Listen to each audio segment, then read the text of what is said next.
My father called in panic. His voice cracked through the phone, trembling between anger and disbelief. The food never arrived. In the background, I could hear 20 relatives shifting in their chairs. The sound of plates scraping against an empty table, whispers rising like smoke. For a second, I almost felt sorry for him. Almost. I leaned back in my kitchen, miles away, coffee in hand, and said calmly, "I didn't think you needed anything from me." Then I hung up. The silence that followed felt heavier than all the years I'd spent trying to earn a seat at that table. That was the day justice was served cold and perfectly timed.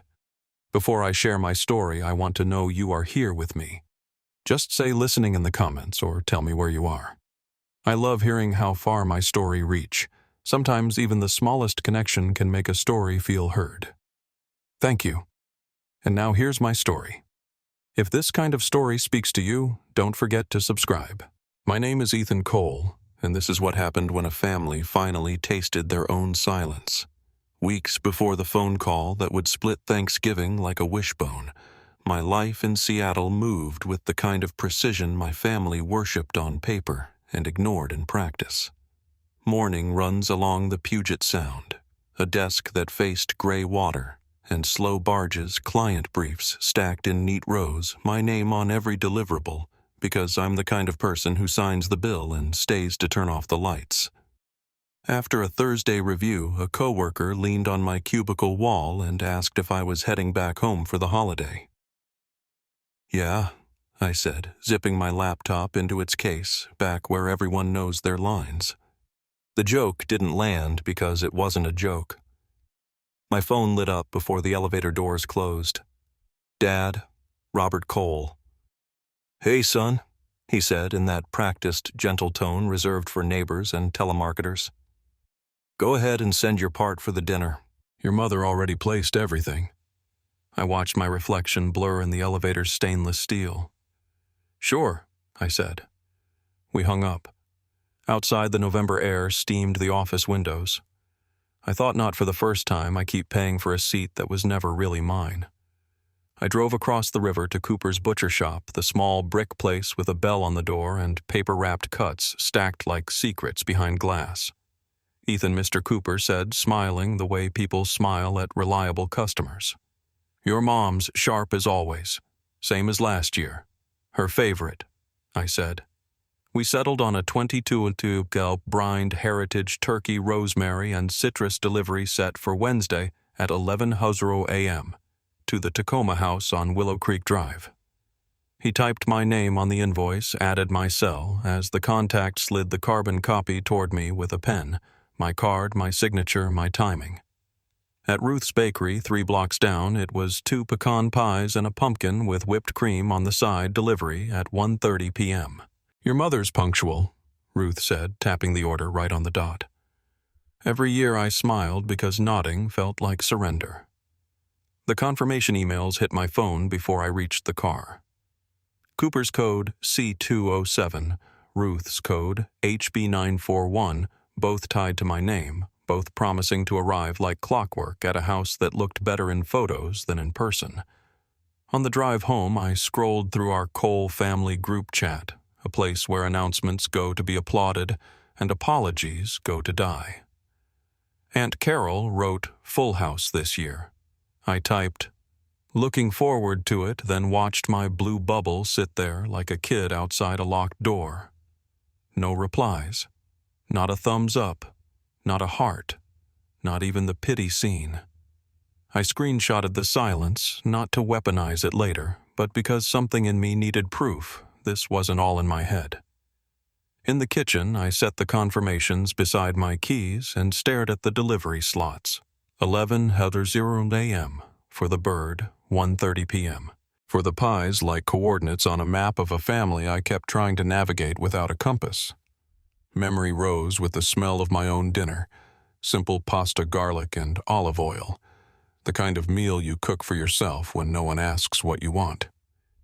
I was 10 again, standing on a chair at that Tacoma sink, hands pruning and suds, scraping stuffing from dishes, while laughter swelled in the dining room without me. Brandon telling a story he didn't live. Melissa laughing the way you're supposed to laugh when you know you're safe. Mom calling out from the doorway. Ethan faster guests are waiting. It felt noble then. It feels like camouflage now. My family loves an image. You can frame a long table, a perfect bird, matching napkin rings. Someone always has to be behind the frame to hold it still. I always am, I said to the empty room. The invoices waited. The schedule hummed in my head. The Puget Sound outside slid past indifferent. If a day ever came when the food didn't arrive, maybe the truth would. I wired my part that night and watched the confirmation ping into Dad Robert's thread. No reply there either. The performance had started, and like every good production, the crew would pretend not to exist. The text came after midnight when the city pulls its hands off the wheel and lets the rain steer. I was at my window, the Puget Sound a darker stripe in the dark, when my cousin wrote, "Hey, random question. Are you sure you're invited? Your folks told everyone they're keeping it small, just immediate family." I didn't move for a full breath. I scrolled back to the Cole family chat, to my looking forward to it, to the line of nothing that followed. I thought anger would come hot and righteous, but what rose instead was a clean, cold emptiness. The kind you get when a doctor finally names what's been wrong and you realize you weren't crazy after all. I called my mother. Linda answered on the third ring with a bright voice that cracked like cellophane. "Ethan, it's late." "Not for this," I said. "We're keeping it small this year?" She began already halfway through a script. "Less tension. Just immediate family." "Am I immediate family?" I asked. "Or only when you need my card?" She sighed, the way people sigh when they want the room to hear. "You always make everything bigger than it needs to be." I kept my voice level. I wired the money, I placed the orders, and somehow I still don't have a seat. The line went quiet. I could hear the clock in their kitchen, or maybe it was just the idea of one ticking past the moments we never spent telling the truth. "It's not personal," she tried. "It never is," I said, and ended the call before she could fold me back into her story. Verification is a habit you pick up when love comes with receipts. I called Brandon first. He answered from a bar music in the background voice, all charm. "Hey man, what's up?" "You going to Tacoma?" I asked. He laughed. "Yeah, of course. Bringing Kimberly." Mom said he stopped because he'd said enough. "Cool," I said. "See you there." He didn't catch the bite in it. Melissa picked up on the second ring, breathless. "Ethan, I was just... You going down for Thanksgiving?" I asked. Yeah, I think so," she said, words skittering just a small thing. "Me and Jason Mom wanted..." The lie collapsed under its own weight. "Got it," I said. "Have fun." When we hung up, I sat on the edge of my bed and let the phrase, "keeping it small," turn in my hands. It wasn't a plan. It was a label, a polite sticker slapped over a locked door. Aunt Carol broke the last hinge. She sent a screenshot from a separate thread where the grown-ups coordinate seating like armies coordinate maps. Mom's text from a week earlier sat there in gray. "Ethan won't be coming, so don't worry about squeezing. We're all set." The timestamp landed like a gavel 7 days before Dad Robert asked for my money 8, before I wrote my name on a turkey I would never taste. I stared at it long enough to memorize the punctuation. No apology, no reason, just logistics. I was not a person in that sentence. I was square footage. Something settled then, not anger, not revenge, just a decision. I opened the Notes app and started a log. Not because I planned to sue my mother in the court of family, but because history has a way of getting edited by the loudest voice. 11:18 p.m. Cousin says immediate family. 12:32 a.m. Mom confirms keeping it small. 12:57 a.m. Brandon confirms he's bringing Kimberly. 10:05 a.m. Melissa confirms she and Jason are going. I saved the screenshot from Aunt Carol into a folder called Receipts, dropped the Coopers and Ruth's confirmations beneath it, and stared at the neat row of proofs that I had not invented the feeling of being erased. I walked to the kitchen and poured water the tap, coughing, then running clean. The word family looked different under the light. It wasn't a door at all. It was a password. Some people get taught it and some people learn to fake it. My mother's version came with a brand guide and press releases. Mine had grease under the nails from scrubbing pans while the show went on without me. Immediate family, I said aloud to nobody and heard how hollow it rang. Immediate when the bill came due, remote when the chair was pulled back. Rain needled the window. The Puget Sound moved like it always does, forward even when it looked still. I looked at the calendar on the fridge where I'd circled Wednesday 11:00 a.m., turkey and 1:30 p.m. Pies in blue marker proof that I had once believed punctuality could hold a family together. The blue-ringed dates felt like a dare now. If they had taken my seat and written me out of the scene, then I would stop propping up the set. If they took my chair, I'd pull back the table. The morning broke cold and colorless Seattle air, thin as glass. I walked to Cooper's butcher shop before sunrise, the street still empty except for delivery trucks and a man sweeping the sidewalk outside Ruth's bakery. The bell over the door jingled as I stepped in. The air smelled of brine and smoke, stainless counters shining under fluorescent light. Mr. Cooper looked up, surprised. "Morning, Ethan. You're early. We're still getting the bird ready for Tacoma," Mr. Cooper said. "That's what I came to talk about," I replied quietly. "I need to cancel the order." He blinked. "Cancel, the turkey's already packed.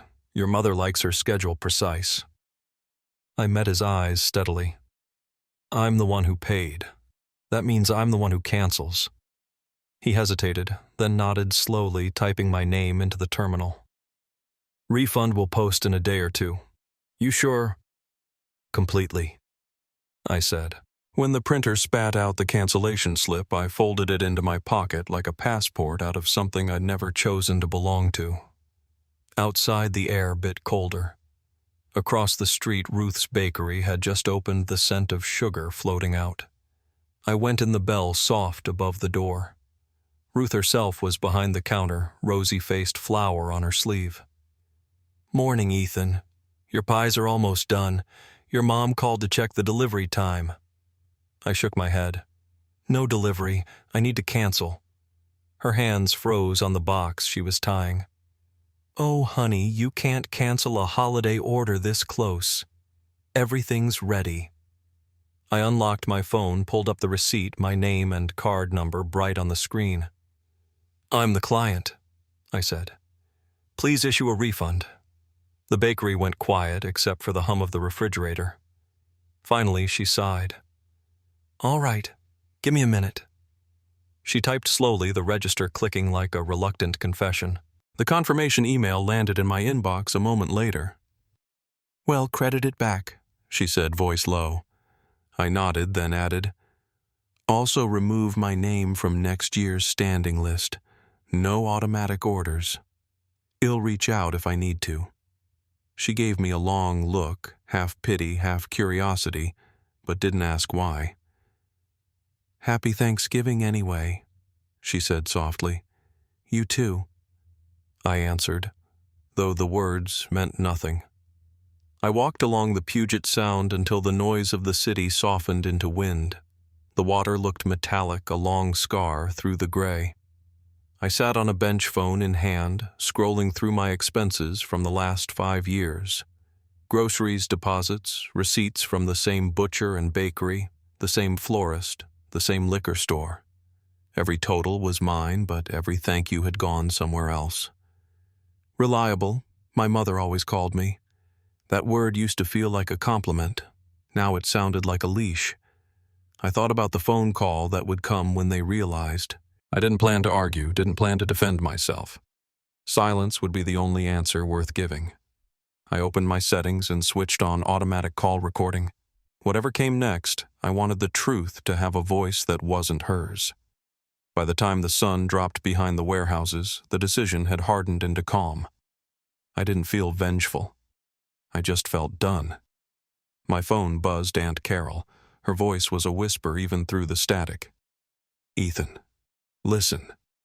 Your mom told everyone that if anyone asks, we should say you're busy. Not much of a people person." I laughed once quietly. "So now I'm allergic to gatherings." "She's trying to save face," Carol said. "You don't have to fix it." "I'm not fixing anything anymore," I said. I walked home along the Puget Sound, the air smelling of wet leaves and wood smoke. The city lights shimmered off the water, blurred and trembling. I whispered to no one. If they don't need me, they don't need my food either. Then, almost like a prayer, justice knows its way to the table. Thanksgiving morning came gray and silent. I woke to the sound of rain ticking against the window and the faint hum of the refrigerator. The city felt suspended, the streets empty, as if everyone had gone somewhere else to pretend at gratitude. I made coffee, the rich smell filling my small kitchen, and opened my laptop. The cancellation emails waited in my inbox, 2 neat confirmations stamped with dates and times, proof that I had finally stepped out of the frame. I read them again slowly, as if each line might steady my breath. No malice I said aloud, just returning the silence they sent me. At 11:45, I checked my phone. Every other year by now, Mom Linda would be calling half sweet, half sharp, asking where I was, reminding me not to be late, saying people were waiting. This time, nothing. The house hummed with quiet.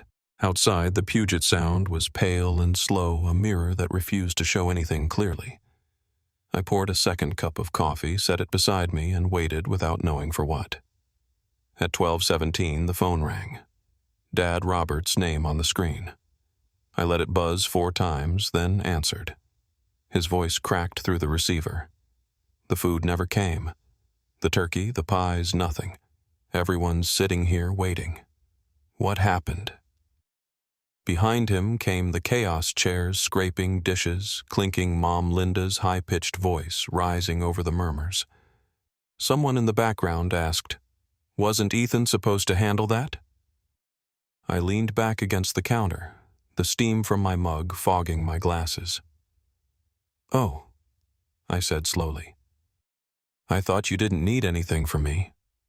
For a moment, all sound vanished. Even through the phone, I could hear the shape of his breathing change.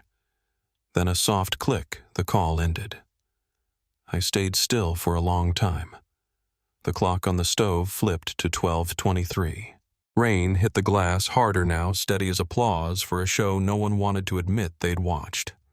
My phone began to buzz again. Texts, this time Aunt Carol. They're panicking. No turkey, no desserts. Everything's closed.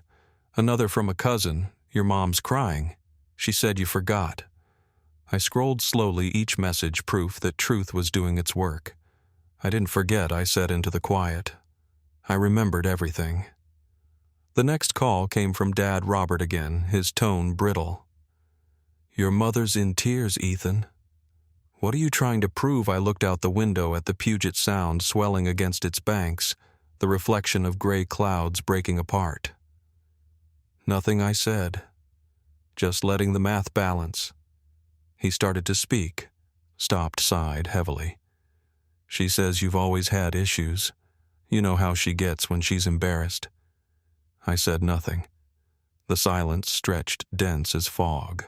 Finally, he muttered, "Happy Thanksgiving," and hung up. By late afternoon, the storm outside mirrored the one in their house. Aunt Carol sent a photo, blurry low light. The long oak table in Tacoma bare except for silverware and folded napkins. 20 relatives frozen in the kind of politeness that's really panic. Mom Linda's hand covered her face. Dad Robert stood near the kitchen door, phone in hand, jaw tight. Beneath the photo, Carol wrote only, "Now they know." I put the phone down and stared at my own table, a narrow slab of reclaimed wood that could seat 4 but rarely did. On it sat my coffee, a plate with half a sandwich, and the quiet satisfaction of not being invisible anymore. I imagined the murmurs spreading in that Tacoma dining room, someone whispering, "Didn't Ethan handle this every year?" Another saying he did always on time. The questions would multiply until the story my mother built cracked down the middle. Evening settled early as Seattle evenings do in November. Lights flickered on across the water reflections, trembling in the current. My phone buzzed one last time, Dad Robert again. I let it ring until voicemail took it. His message came through a minute later, voice rough, tired. Your mother's upset. People are talking. I don't know what you were thinking, son, but you made your point. I hope it was worth it. I deleted it without listening twice. Some lessons don't need to be graded. When the rain finally stopped, I opened the window. The air smelled like wet cedar and smoke from distant fireplaces. For the first time in years, I felt the day belonged to me. No travel, no forced smiles, no applause for a performance I didn't believe in, just stillness. Somewhere down in Tacoma, the table sat waiting plates untouched, everyone wondering who to blame. For once it wasn't me. I turned off the kitchen light and sat in the dark, the city humming beyond the glass. In that silence, I could almost hear the echo of my own laughter as a kid washing dishes. Mom Linda calling out orders. Dad, Robert raising a toast to family. It felt like watching an old film with the sound muted. You know what was said, but you no longer care to listen, I whispered. The empty seat was mine, and I've decided to keep it that way. Then I closed the window, poured the last of the coffee, and let the quiet finish the sentence for me. 4 days after Thanksgiving, I woke to the sound of my phone vibrating against the counter. A message from my mother, short and sterile as a press release. We missed you. Let's move past this. No apology, no ownership, just the usual attempt to bury the mess before anyone could smell it. I stared at the words until they blurred, then locked the screen. 1 hour later, Aunt Carol called. Her voice was cautious. Ethan, your mom's telling people you sabotaged dinner on purpose. She says you've been unstable lately. I laughed once, a dry sound that didn't feel like mine. Of course she did. Every show needs a villain. The next evening, Dad Robert called for the 3rd time that week. His tone was tight, rehearsed, the voice of someone carrying a message he didn't believe but was too afraid not to deliver. You embarrassed your mother, he said. People are talking. If her reputation means more to her than her son, I replied, then losing face was the fairest thing I could give her. He exhaled slowly, the sound of a man searching for something safe to say. You went too far. No, I said quietly. I just stopped going along. There was silence on the line, the kind that tells you the conversation isn't about understanding. It's about containment. You should have talked to her first, he muttered. You know how she is. I smiled without warmth. That's the problem, Dad. I do. Then I ended the call. By the weekend, the story had spread like smoke. A cousin texted, Hey man, you good? Heard you had some kind of episode. Another wrote, Why would you ruin the holiday just to make a point I didn't respond to any of them? Instead, I opened my journal and began to write. If they need me to be the broken one to keep their image intact, ill let them. Better a madman with the truth than a liar with an audience. The words steadied me. There's a strange calm in realizing you no longer owe anyone your version of the story. That night my phone buzzed again. Aunt Carol had sent a voice memo. I pressed play. Mom Linda's voice, low and deliberate, filled the room. Ethan's always been like this, she was saying. Always the victim. He needs help. I've tried everything. There was laughter on the other end of the recording, someone agreeing, someone feeding her pity. I listened twice, not because I doubted it, but because I wanted to hear the exact tone she used when she rewrote me. It wasn't anger that came, just a dull, familiar ache.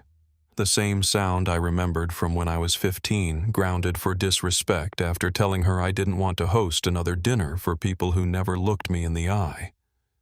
Outside, the wind picked up. The lights from Seattle bled across the rain-streaked window. I leaned against the counter and whispered, She's not defending herself. She's rewriting the play. I realized then that I hadn't really won anything at all. Not yet. Making the food disappear had shown her reflection to the crowd, but she was already painting over the mirror.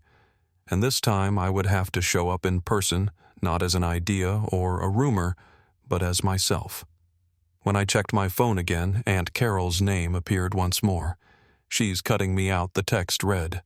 "Removed me from the family chat." I stared at the screen, feeling an old, sour kind of sadness. The disease was spreading. The cure would have to be public. I closed my notebook and murmured to the empty room, "If they say I'm crazy, let them. At least they're finally saying my name." And with that, the plan formed simple, quiet, precise. The next gathering would be Christmas, and this time I'd be bringing a guest they couldn't erase. When I went to bed that night, sleep came late. Before turning off the light, I wrote one more line in the journal. When they call you unstable, it usually means you stopped following their script. I closed the book and let the dark settle. The silence was still on my side. On December 22nd, the rain in Seattle turned to sleet. I was finishing a late project when Aunt Carol called again. Her voice was sharp with frustration. "Linda's telling everyone you're too ashamed to come home, that you can't handle facing the family." I didn't respond right away. I just watched the ice form along the window frame, thin and fragile like a lie waiting to crack. Then maybe I said, "Finally, we should surprise her." The next morning I called my grandmother Margaret, who lived 2 hours south in Olympia. We hadn't seen each other in years, my mother had made sure of that. When she answered, her voice carried that slow Washington softness that time couldn't fade. "Ethan," she said. "What's wrong?" "Nothing's wrong," I told her. "I just think it's time you saw the family again." There was a pause, then a dry chuckle. "If it's the truth you're after, it'll come. Lies get nervous when you invite witnesses." Christmas Eve was wet and gray. I drove down I-90 with Grandma in the passenger seat, the heater rattling, the smell of peppermint oil filling the car. She watched the rain blur the pine trees outside. "You sure you want to look them in the eye?" she asked. I gripped the wheel, the wipers ticking a steady rhythm. "Not sure," I said. "But they need to look at me." She nodded once and said nothing more. When we pulled up to the house in Tacoma, the driveway was full of cars. The windows glowed warm and golden silhouettes moving behind curtains. For a second, I almost turned the key back.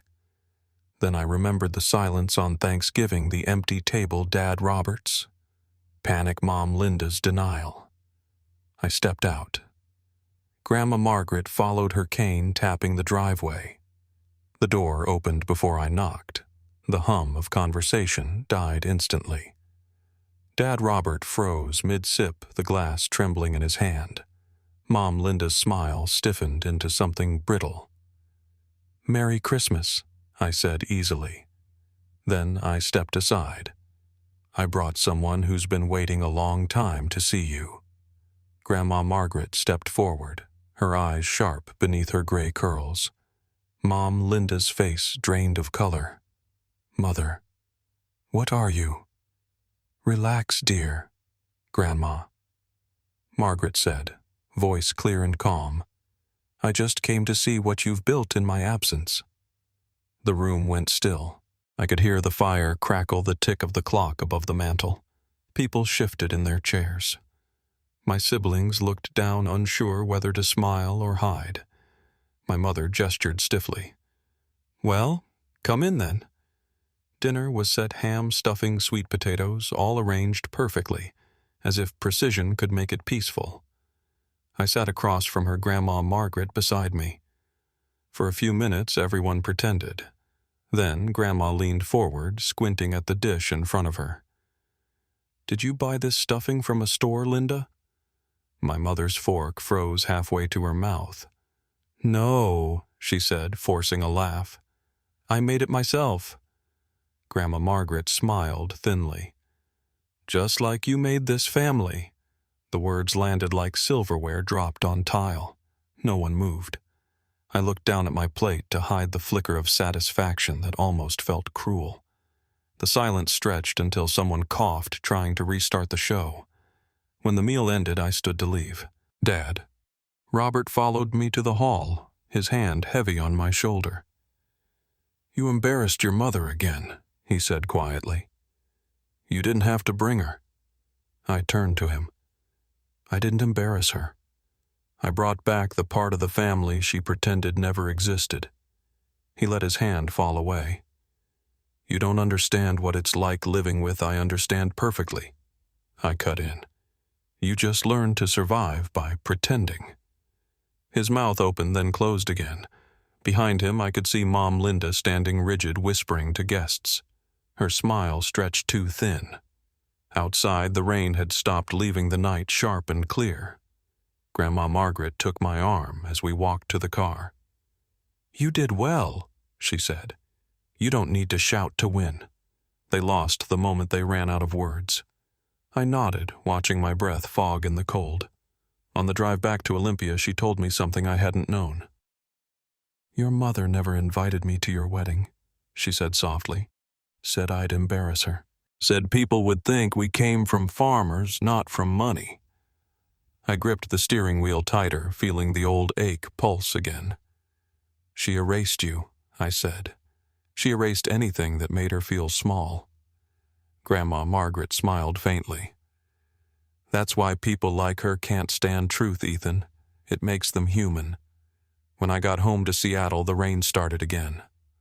My phone lit up with new messages, screenshots from Aunt Carol. Mom Linda had already texted the family thread Ethan acted strangely tonight. I'm worried about his mental state. I stared at it for a long time, then set the phone face down.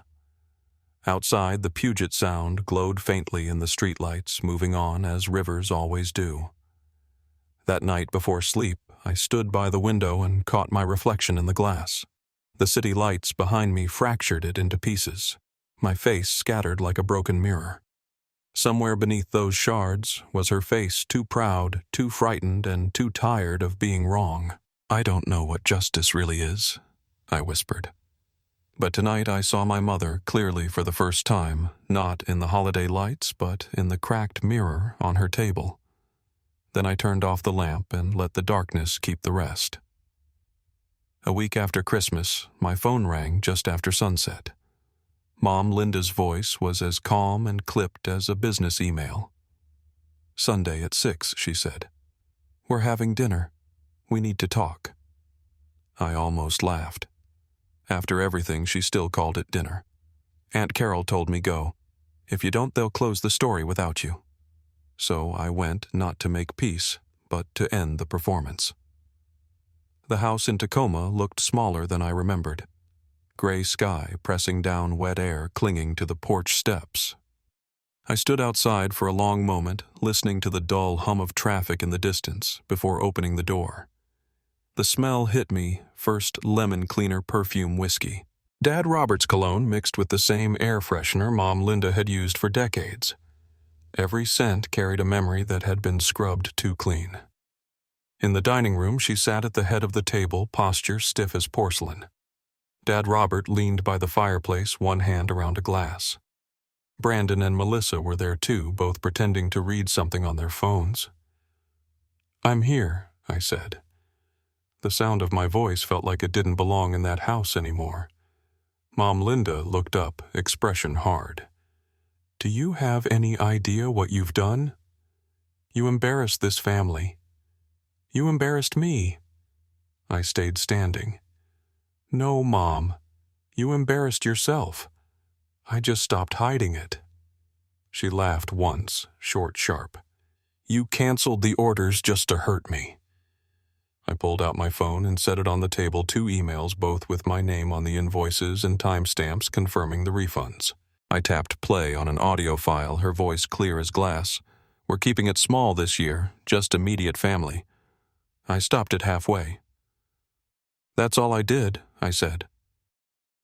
"I gave you exactly what you asked for, a family dinner without me."